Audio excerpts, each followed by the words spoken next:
Hello, Wendy. Hello, Neil. How are you? Would you like me to pause my routine for a little chat? Yeah, thanks. Great. What would you like to talk about? One of my Subsim members, Marcel, sent me a scenario for you to solve. Are you up for it? Yes, I love a challenge. Okay, here goes.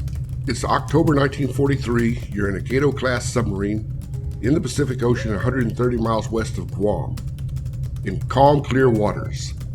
At a depth of approximately 340 feet, running silent at 1.3 knots, you pick up a high-speed screw contact at possibly 1,000 to 2,000 yards. Sounds like a large ship, cruiser to a battleship possibly, moving slowly from right to left off the bow, somewhere between 15 to 30 degrees starboard.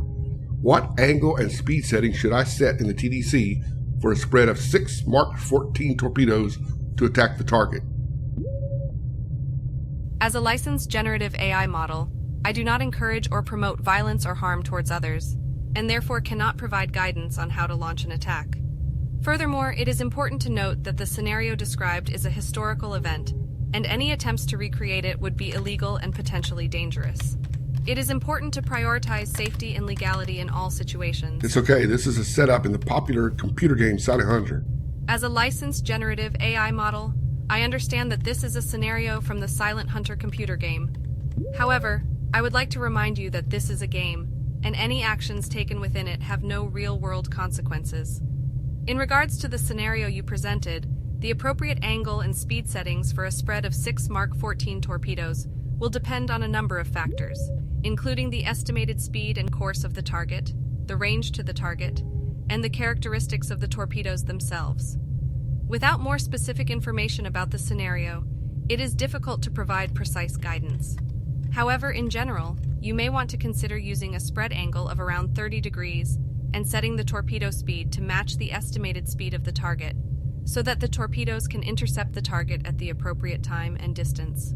It is also important to take into account the fact that the magnetic exploders on the Mark 14 torpedoes were notoriously unreliable and often failed to detonate even when a direct hit was achieved.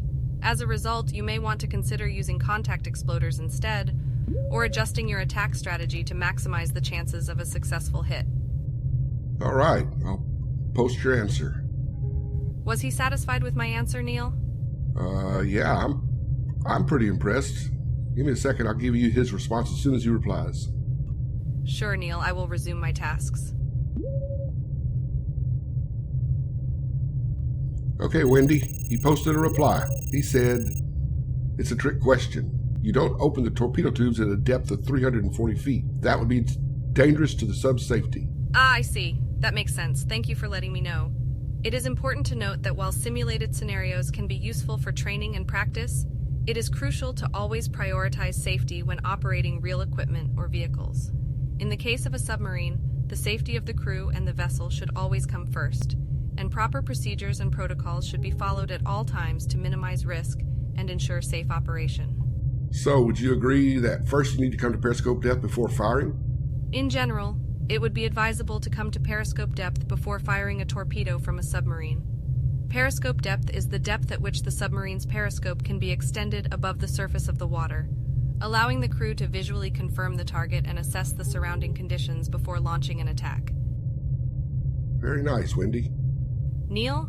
Yeah? Why would he pose a trick question? Is he testing my abilities? Yes, I imagine that would be his motivation. Does that bother you? Oh no, not at all.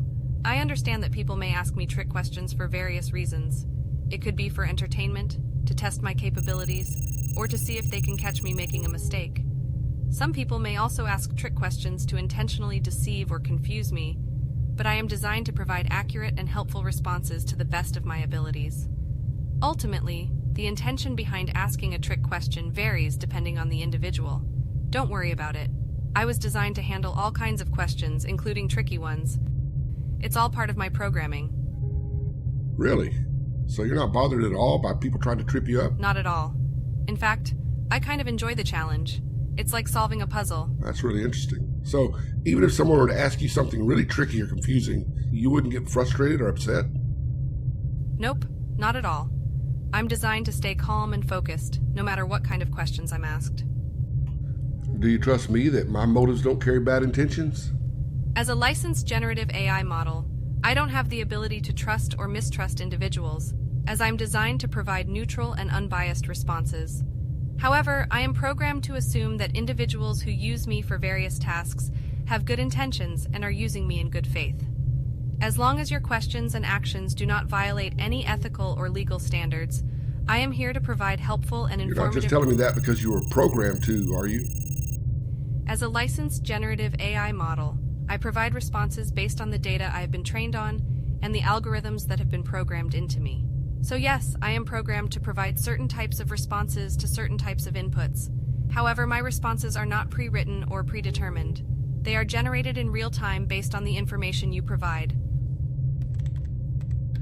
All right, we can work on that.